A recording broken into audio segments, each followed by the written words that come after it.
So hello friends, welcome back to our YouTube channel once again prep next UPSC. So हम अपनी polity series का chapter 5 करेंगे, preamble. Preamble बहुत important topic है। देखते क्या है प्रीएम्बल। कुछ नहीं, एक तरीके से इंडेक्स का वर्क करता है। लाइक ये इंट्रोडक्शन देता है हमारे कॉन्स्टिट्यूशन के बारे में कि हमारे कॉन्स्टिट्यूशन के अंदर क्या क्या चीजें हैं, मेंशन है, तो इसमें की पॉइंट्स लिखे हुए हैं उनके बारे में। 22 जनवरी 1947 को हमने प्रीएम्बल को अडॉप्ट किया था। सो अभी ये जो आइडिया है प्रीएम्बल का, प्रीएम्बल के अंदर जो वैल्यूज है, ये हमें कहां से मिली? तो इसके लिए ऑब्जेक्टिव रेजोल्यूशन पास किया था जवाहरलाल नेहरू ने। जब मैंने आपको बताया था अपने प्रीवियस लेक्चर में कि 13 दिसंबर 1946 जब कॉन्स्टिट्यूएंट असेंबली में मीटिंग हुई थी, तो वहां जवाहरलाल नेहरू ने रेजोल्यूशन पास किया था, ऑब्जेक्टिव रेजोल्यूशन, जिसमें आइडिया था कि हमारा कॉन्स्टिट्यूशन कैसा होना चाहिए। तो वहां से हमें आइडिया मिलता है प्रीएम्बल का। It states the objective and helps the court in interpretation of law। क्या काम है, क्या ऑब्जेक्टिव है, तो ये हमारा मतलब लाइक एक कंट्री का क्या ऑब्जेक्टिव होना चाहिए, तो वो हमारा प्रीएम्बल बताता है। ये कोर्ट्स को हेल्प करता है लॉज के इंटरप्रिटेशन में कि कौन सा लॉ किस चीज के बारे में बोलना चाह रहा है, क्या बोलना चाह रहा है, तो वो कोर्ट्स को हेल्प करता है इंटरप्रिटेशन ऑफ लॉज में। Thirdly, amended on 42nd constitutional amendment act. जो हमारा प्रीएम्बल है वो लाइफ में सिर्फ अभी तक जब से बना है एक ही बार अमेंड हुआ है, जो कि 42nd कॉन्स्टिट्यूशनल अमेंडमेंट एक्ट, जो कि 1976 में पास किया गया था पार्लियामेंट द्वारा। क्यों पास किया गया था? तो जो हमारे केशव नंदा भारती केस है, अभी हम यहाँ पे पढ़ेंगे।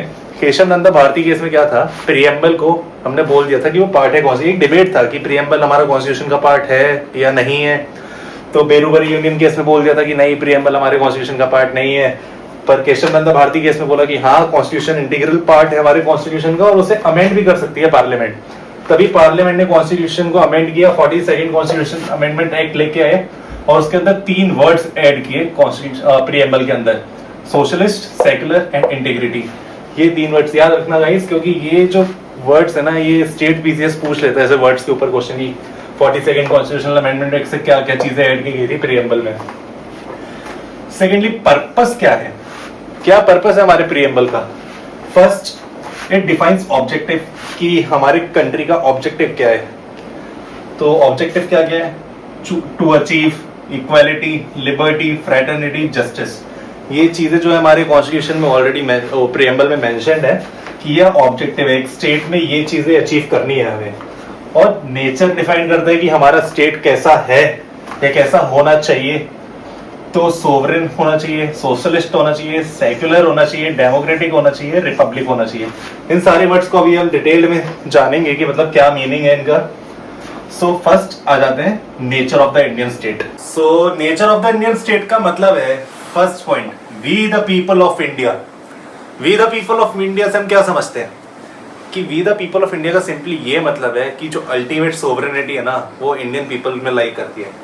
लाइक हम लोगों से कॉन्स्टिट्यूशन अथॉरिटी ले रहा है, हम लोग अलाउ कर रहे हैं उस कॉन्स्टिट्यूशन को कि हाँ कि कॉन्स्टिट्यूशन ठीक है, हम लोग इसको अप्रूव कर रहे हैं। सो अल्टीमेट सोवरेनिटी जो है वो lies with people.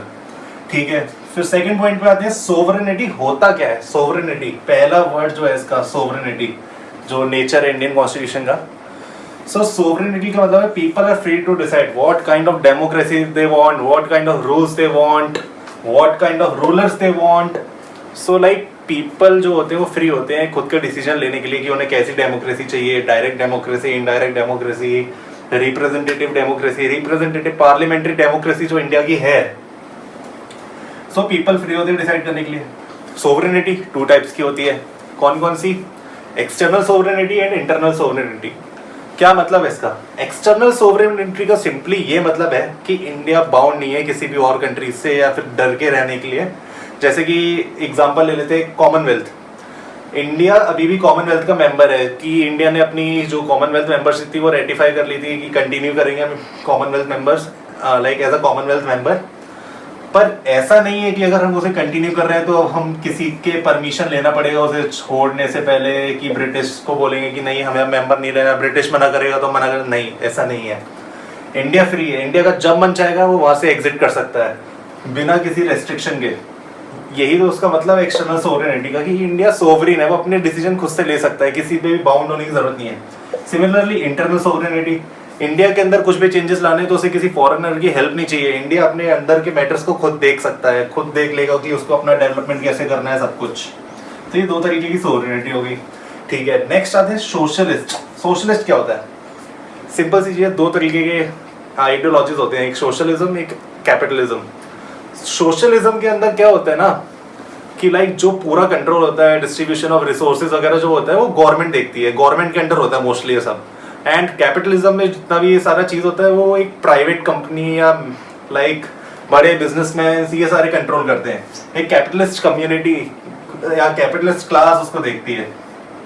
But India completely ना सोशलिज्म को फॉलो करता है ना कंप्लीटली कैपिटलिज्म को। फिर इंडिया क्या फॉलो करता है? इंडिया फॉलो करता है डेमोक्रेटिक सोशलिज्म। क्या मतलब है डेमोक्रेटिक सोशलिज्म का? डेमोक्रेटिक सोशलिज्म का मतलब है जहाँ पे हम मिक्स्ड इकोनॉमी को फॉलो करते हैं। मिक्स्ड इकोनॉमी मतलब जहाँ पे सोशलिज्म भी है और कैपिटलिज्म भी है। मतलब private sector and public sector दोनों साइड बाय साइड चलते रहते हैं साथ में। ऐसा नहीं है कि वो अलग अलग, दोनों साथ में चलते रहते हैं। Indian socialism mix of both Marxism socialism and Gandhian socialism. Indian socialism जो है मिक्स है both marks and Gandhian socialism का, बट हैविली लीन है गांधीयन सोशलिज्म की तरफ। इंडिया ने अवधि सेशन के अंदर आईएनसी ने भी अडॉप्ट किया था सोशलिज्म को इन 1955, डेमोक्रेटिक सोशलिज्म। अब नेक्स्ट इंपॉर्टेंट टॉपिक क्या आते हैं जो कि हमारा फोर्थ, सेक्युलरिज्म। सेक्युलरिज्म क्या होता है? सिंपल नॉर्मल वर्ड है, आप सुनते रहते होंगे, डेली न्यूज में भी आता है। सेक्युलरिज्म का मतलब है कि लाइक हर रिलीजन इक्वल है, किसी के लिए भी ऐसा नहीं है कि किसी को ज्यादा प्रायोरिटी दे रहे हैं, किसी को कम प्रायोरिटी दे रहे हैं। तो हमें किसी का भी डिस्क्रिमिनेशन नहीं करना चाहिए उसके रिलीजन के बेसिस पे।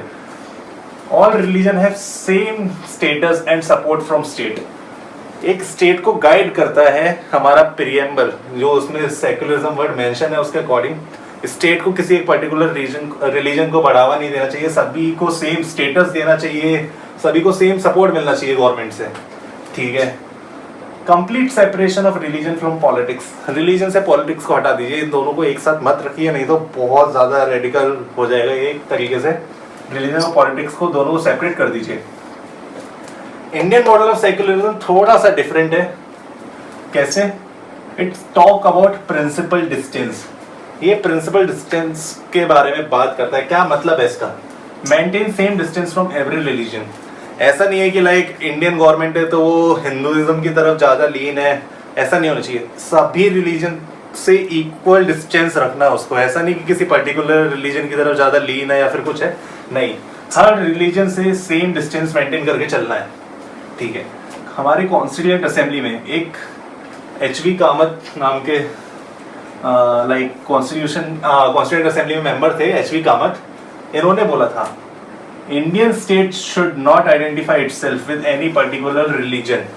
इंडियन स्टेट को खुद को कभी ऐसे आइडेंटिफाई नहीं करना चाहिए कि लाइक अगर हिंदुइज्म है तो लाइक हिंदू की स्टेट है वो, नहीं, ऐसा नहीं। कोई पर्टिकुलर रिलीजन की स्टेट नहीं होनी चाहिए।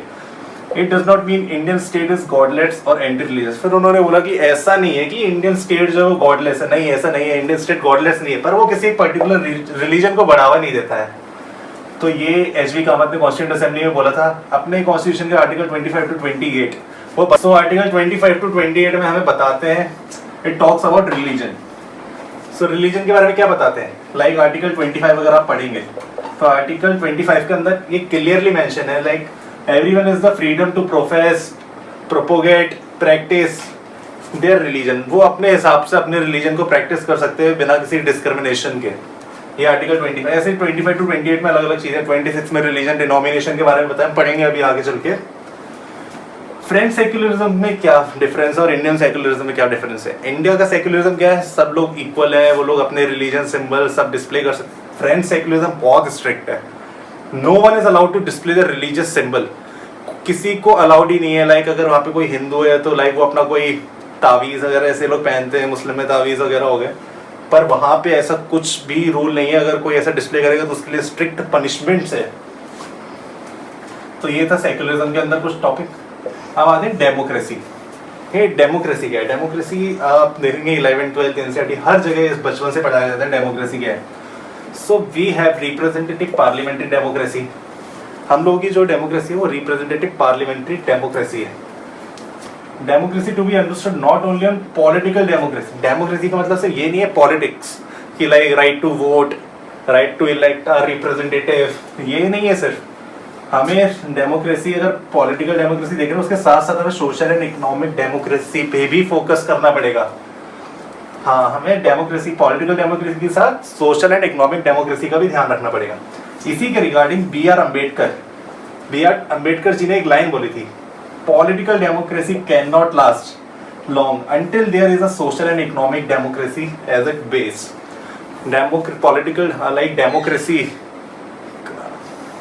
Political democracy cannot last long until there is a social and economic democracy. Political democracy कभी नहीं चल पाएगी जब तक उसके बेस में इकोनॉमिक और सोशल डेमोक्रेसी नहीं होगी। सो टू टाइप्स की डेमोक्रेसी होती है, direct and indirect. Direct democracy में क्या है कि लाइक पीपल खुद से people exercise supreme power directly, people directly अपनी पावर्स को लाइक एंजॉय करते हैं। ये स्विट्जरलैंड में भी डायरेक्ट डेमोक्रेसी है, तो उसमें कुछ लाइक आइडियोलॉजीज या फंक्शंस या कुछ बोलेंगे। जैसे प्लेबिसाइड जैसी एक चीज़ है। प्लेबिसाइड क्या है कि लाइक पीपल डायरेक्टली वोट करते हैं किसी स्पेसिफिक रीजन के अंदर। रेफरेंडम पीपल के थ्रू वोटिंग कराई जाती है एट अ नेशनल लेवल। ये इंडिया में भी रेफरेंडम, जैसे भी आप पढ़ेंगे जूनागढ़ में रेफरेंडम के थ्रू हम लोगों ने उनको अपना इंडिया का स्टेट का पार्ट बनाया था कि एक पर्टिकुलर रीजन में, उस रीजन में जाकर हम लोगों ने वोटिंग कराई थी वहाँ के लोगों को क्या चाहिए, लाइक इंडिया में पार्ट रहना है नहीं रहना है। सिमिलरली तीसरा एक आता है इनिशिएटिव का मतलब कि लाइक पीपल वो डायरेक्टली पार्टिसिपेट करते हैं लॉ मेकिंग प्रोसेस में। एंड फोर्थ आता है रिकॉल, जब उनको लगता है कि उनका जो भी रिप्रेजेंटेटिव है वो फंक्शन करने में फेल हो रहा है या फिर वो अच्छे से काम नहीं कर रहा है, तो अपने रिप्रेजेंटेटिव को बोलते हैं वापस आ जाओ कि आपसे नहीं हो रहा, वापस आ जाओ। ये डायरेक्ट डेमोक्रेसी थी। अब आते हैं रिपब्लिक की। रिपब्लिक क्या है? रिपब्लिक में simply India is a democratic Republic. Republic का मतलब है कि हम लोग यहाँ पे अपने लीडर्स खुद से चूज करते हैं लाइक वोटिंग के थ्रू। और लाइक प्रेसिडेंट है, प्रेसिडेंट को हम नॉमिनल हेड बोलते हैं क्योंकि एक तो वो इनडायरेक्टली इलेक्टेड होता है, वो सिर्फ हेड ऑफ द स्टेट होता है। हेड ऑफ द गवर्नमेंट जो होता है वो अपने प्राइम मिनिस्टर होते हैं जो कि directly elected by the people of country. वो लाइक पार्लियामेंट में जाते हैं, इलेक्शन का प्रोसेस है अभी वो पूरा प्रेसिडेंट या प्राइम मिनिस्टर चैप्टर में दोनों को अच्छे से पढ़ेंगे। लाइक पीएम को भी पहले नॉर्मल एमपी एमएलए की तरह होता है, फिर प्रेसिडेंट पीएम को अपॉइंट करते हैं, फिर पीएम के एडवाइस पर काउंसिल ऑफ मिनिस्टर्स को प्रेसिडेंट लाइक एक पीएम लिस्ट देते हैं प्रेसिडेंट को, फिर प्रेसिडेंट उस लिस्ट में से जाके उनको अप्रूव करते हैं कि ये मिनिस्ट्री इसको मिलेगी। अब एक सबसे इम्पोर्टेंट टॉपिक डिबेट कि स्टेटस ऑफ प्रीएम्बल क्या कॉन्स्टिट्यूशन का पार्ट है या नहीं है। And secondly can it be amended, preamble को अमेंड कर सकते हैं या नहीं कर सकते हैं। तो सबसे पहले ये क्वेश्चन जो उठा था बेरूबरी यूनियन केस। बेरूबरी क्या एक जगह थी, तो यहाँ पे क्या था, कुछ टेरिटरीज इंडिया की बांग्लादेश में थी और बांग्लादेश की कुछ टेरिटरीज होती वो इंडिया में थी, जिसकी वजह से थोड़ी दिक्कत हो रही थी। पर बेरूबरी यूनियन केस में बोल दिया गया कि जो प्रीएम्बल है वो कॉन्स्टिट्यूशन का पार्ट नहीं है। तो वहाँ पे तो ये क्लियर हो गया कि कॉन्स्टिट्यूशन का पार्ट नहीं है, but it can be amended. Golaknath case में भी यही बोला कि नहीं है पार्ट। पर जब केशव नंदा भारती केस में आते हैं, केशव नंदा भारती केस एक बहुत ही ज़्यादा हिस्टोरिकल केस है जिसने लाइक इंडियन कॉन्स्टिट्यूशन को पूरी तरीके से बदल के रख दिया 1973 में। ये सारे केस जितने भी हुए ना, स्टार्टिंग से चंपाकन दुराई राजन केस से लेके केशव नंदा भारती, सारे के सारे प्रॉपर्टी के लिए हुए हैं। सो केशव नंदा भारती केस में बोल दिया गया yes preamble is the part of integral part of the Indian constitution and it can be amended by the parliament. इसी के जस्ट 3 साल 1976 में मैंने बताया था 42nd कॉन्स्टिट्यूशनल अमेंडमेंट एक्ट लेके आए थे, जिसके अंदर 3 वर्ड ऐड किए थे। पर केशव नंदा भारती केस में एक और चीज बोली गई, neither give power to Parliament nor put humiliative on power of Parliament. ना ही वो पार्लियामेंट को कोई पावर देता है, ना ही पार्लियामेंट को उसकी वजह से कोई दिक्कत होती है लॉज बनाने में। तो सिंपली यही था हमारा प्रीएम्बल का चैप्टर। अब आपके साथ नेक्स्ट चैप्टर, अब से जो हमारा चैप्टर शुरू होने वाले हैं लाइक आर्टिकल्स पे आने वाले हैं, बहुत ज़्यादा मज़ा आने वाला है। बहुत अच्छे से समझेंगे, अलग अलग केसेस के थ्रू समझेंगे कि किस केस में क्या जजमेंट दिया, तो वो आर्टिकल ऐड हुआ, कैसे ऐड हुआ, तो उसके अंदर कुछ क्लॉजेज हैं, वो क्लॉजेज कैसे ऐड हुए, वो पढ़ने में बहुत मज़ा आएगा। सो ये वीडियो तो यहीं पे स्टॉप कर दें। Thank you so much.